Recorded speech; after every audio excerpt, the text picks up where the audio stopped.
पूरा बाजार हमारी वजह से ही चलता है और फिर भी लोग तमीज नहीं सीखते। ओ मैडम, आवाज नीचे। जानती है किससे बात कर रही है? इंस्पेक्टर कालिया सिंह नाम है हमारा।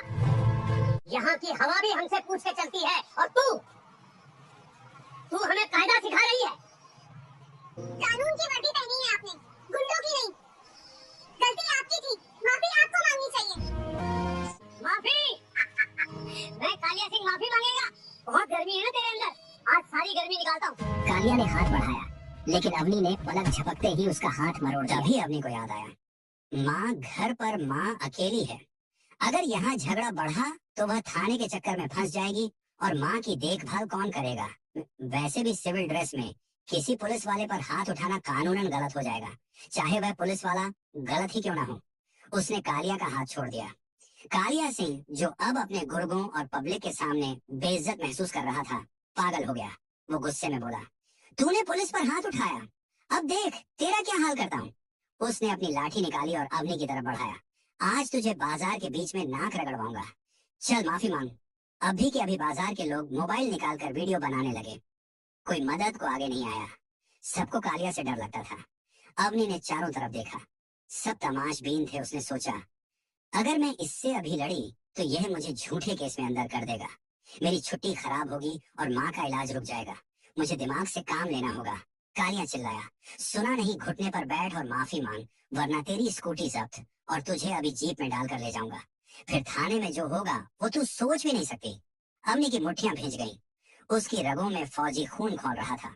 वह उसे एक ही घूंसे में बेहोश कर सकती थी, लेकिन उसने एक लंबी सांस छोड़ी। उसे हार माननी होगी। जीतने के लिए उसकी नजर कालिया की वर्दी की जेब पर गई, जो थोड़ी खुली थी। उसके दिमाग में एक प्लान आया। उसके पास अपनी जेब में एक छोटा सा वायरलेस ब्लूटूथ डिवाइस बगीन था, जो वह अक्सर अपने ऑपरेशंस में इस्तेमाल करती थी, और गलती से आज उसकी जीन्स की जेब में रह गया था। अवनी ने अपनी आंखों में झूठा डर दिखाया। नहीं सर, प्लीज मुझे जाने दीजिए, मेरी माँ बीमार है। अवनी ने गिड़गिड़ाने का नाटक किया। बीमार है तो क्या हुआ, पहले मेरे पैरों पर गिर और माफी मांग। कालिया ने अपना जूता आगे कर दिया। भीड़ में से आवाजें आने लगी, बेचारी लड़की, अरे जाने दो साहब। लेकिन कालिया सुनने को तैयार नहीं था। अवनी धीरे धीरे नीचे झुकी। ये एक फौजी के लिए मौत से बदतर था घुटने टेकना, लेकिन उसका मकसद बड़ा था। जैसे ही वह झुकी, उसने अपने हाथ जोड़े। माफ कर दीजिए सर, मुझसे गलती हो गई। कालिया का सीना गर्व से फूल गया और झुक पैर छू मेरे अवनी और झुकी। उसने कालिया के जूते छुए और उसी वक्त बड़ी सफाई से पलक झपकते ही उसने वह छोटा सा बग लिसनिंग डिवाइस कालिया की पैंट की मोहरी नीचे का हिस्सा के अंदर फंसा दिया, जहां एक्स्ट्रा कपड़ा मुड़ा होता है। कालिया का ध्यान अपने अहंकार में था। उसे हवा भी नहीं लगी। अवनी खड़ी हुई। उसका चेहरा अब भी झुका हुआ था, लेकिन होठों पर एक बहुत हल्की न दिखने वाली मुस्कान थी। अब खुश साहब, अवनी ने दबी आवाज में पूछा। हाँ, अब भाग, यहाँ से दोबारा दिखी तो टांगे तोड़ दूंगा, कालिया ने हंसते हुए कहा, और वहां जमा भीड़ की तरफ हाथ हिलाया, जैसे उसने कोई जंग जीत ली हो। अवनी ने अपनी स्कूटी उठाई, टूटी हुई दवाइयां वहीं छोड़ी और बिना पीछे मुड़े चली गई। लोग वीडियो बना रहे थे, सोशल मीडिया पर कैप्शन लिख रहे थे, पुलिस की गुंडागर्दी, या कुछ लोग लिख रहे थे, डरपोक लड़की। लेकिन किसी को नहीं पता था कि शिकार अब शुरू हुआ है। शाम के 6 बज रहे थे। अवनी का वह वीडियो पूरे शहर में आग की तरह फैल गया था। हर व्हाट्सएप ग्रुप, हर फेसबुक पेज पर वही वीडियो था। एक अकेली लड़की को बाजार में एक पुलिस वाला जलील कर रहा है और वह उसके पैर छू रही है। जिलाधिकारी डीएम के बंगले में डीएम मैडम अदिति अपने ऑफिस में बैठी फाइलों में व्यस्त थीं। तभी उनके पीए ने घबराते हुए दरवाजा खटखटाया। मैडम, आपको ये देखना चाहिए, शहर में बवाल मचने वाला है। अदिति ने फोन हाथ में लिया। वीडियो प्ले हुआ। जैसे जैसे वीडियो आगे बढ़ा, अदिति का चेहरा सख्त होता गया। लेकिन वीडियो के आखिर में जब अपनी स्कूटी उठा रही थी, अदिति ने वीडियो पॉज किया। उसने अवनी के खड़े होने का तरीका देखा। ये कोई आम लड़की नहीं है, अदिति ने बुदबुदाया। जिस तरह से ये खड़ी है, जिस तरह से इसने अपना गुस्सा पिया है, ये डिसिप्लिन आम पब्लिक का नहीं हो सकता। पता करो ये कौन है और इसका घर कहाँ है। मैं खुद वहां जाऊंगी, अदिति ने आदेश दिया। लेकिन मैडम, आप खुद, मैं किसी हवलदार को भेज देता हूँ, पीए ने कहा। नहीं, जिस पुलिस ने यह हरकत की है उस पर भरोसा नहीं किया जा सकता। गाड़ी निकालो। शहर के एक पुराने थोड़े पिछड़े इलाके में एक छोटा सा घर था। प्लास्टर उखड़ा हुआ था, लेकिन आंगन साफ सुथरा था। अवनी अभी घर के अंदर थी। उसने अपनी फौजी टी शर्ट और लोअर पहन लिया था। वह एक चारपाई के पास बैठी थी, जिस पर एक बूढ़ी कमजोर औरत लेटी हुई थी। वह अवनी की माँ थी। अवनी बेटा दवाई ले आई, माँ ने खांसते हुए पूछा। अवनी का दिल भर आया। बाजार में जो हुआ वह याद आ गया। दवाइयां तो टूट गई थी, लेकिन उसने माँ को यह नहीं बताया। हाँ माँ, बस अभी दे रही हूँ, अवनी ने मुस्कुराते हुए कहा, और रसोई में जाकर गर्म पानी और घर में बची हुई पुरानी गोली ले आई। वह माँ का सिर अपनी गोद में रखकर उसे पानी पिला रही थी। बेटा तू क्यों आई? इतनी दूर देश को तेरी जरूरत है? माँ ने कहा, देश को मेरी जरूरत है माँ, लेकिन मुझे आपकी जरूरत है। आप ठीक हो जाओ, फिर मैं चली जाऊंगी। अवनी ने माँ के माथे पर गीली पट्टी रखते हुए कहा। तभी बाहर एक गाड़ी रुकने की आवाज आई। नीली बत्ती वाली गाड़ी।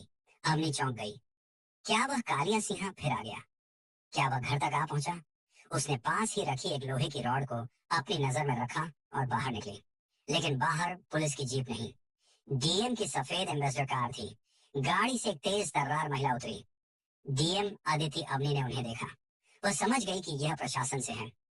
अवनी ने सलीके से नमस्ते किया, लेकिन सैल्यूट नहीं मारा, क्योंकि वह सिविल में थी और सामने वाला अजनबी था। जनाबी जी आप? अवनी ने पूछा। अदिति ने उसे ऊपर से नीचे तक देखा। मेरा नाम अदिति है, यहाँ की डीएम। मैंने तुम्हारा वीडियो देखा। मैं बस ये जानने आई हूँ कि क्या तुम ठीक हो, और डरो मत, उस इंस्पेक्टर पर सख्त एक्शन होगा। अवनी ने फीकी मुस्कान दी। थैंक यू मैडम, लेकिन मुझे किसी एक्शन की जरूरत नहीं है। मैंने माफी मांग ली, बात खत्म। अदिति हैरान थी। तुमने माफी क्यों मांगी? वीडियो में साफ दिख रहा है गलती उसकी थी, क्योंकि मेरे पास वक्त नहीं था मैडम। मेरी माँ अंदर बहुत बीमार है। अगर मैं वहाँ उलझती तो थाने में रात गुजारनी पड़ती, और मेरी माँ को पानी देने वाला भी कोई नहीं होता। अदिति की नजर अवनी की आंखों में थी। तभी उसने देखा कि अवनी की अलमारी पर एक फोटो रखी है। वर्दी में कंधे पर 3 स्टार, कैप्टन की वर्दी। अदिति चौंक गई। तुम आर्मी में हो? अवनी ने कोई जवाब नहीं दिया, बस नजरें झुका ली। एक आर्मी कैप्टन, और तुमने उस सड़क छाप इंस्पेक्टर के पैर छुए। अदिति को विश्वास नहीं हो रहा था। तुमने उसे वहीं तोड़ क्यों नहीं दिया? अवनी ने सर उठाया।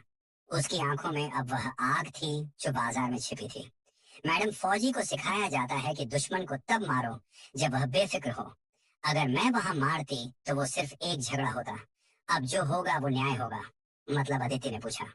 अवनी ने अपनी जेब से अपना फोन निकाला और एक हेडफोन अदिति के हाथ में दिया। सुनिए मैडम, वो अभी क्या कर रहा है? शाम ढल चुकी थी। इंस्पेक्टर कालिया सिंह अपनी काली स्कॉर्पियो में हाईवे पर जा रहा था। उसके बगल में उसका चमचा कांस्टेबल बिल्लू बैठा था। गाड़ी में एसी चल रहा था और कालिया बहुत खुश था। उधर अवनी के पुराने घर में सन्नाटा था। अवनी और डीएम मैडम अदिति एक मेज के पास बैठी थी। मेज पर एक छोटा सा स्पीकर रखा था जो अवनी के फोन से कनेक्ट था। स्पीकर से कालिया की आवाज आई। हाँ हाँ हाँ, देखा बिल्लू, आज उस लड़की की हेड्डी कैसे निकाली? साला बहुत गर्म हो रही थी। जब मैंने कहा ना कि तेरी स्कूटी जब्त कर लूंगा और थाने ले जाकर सड्डा दूंगा, तो कैसे पैरों में गिर गई?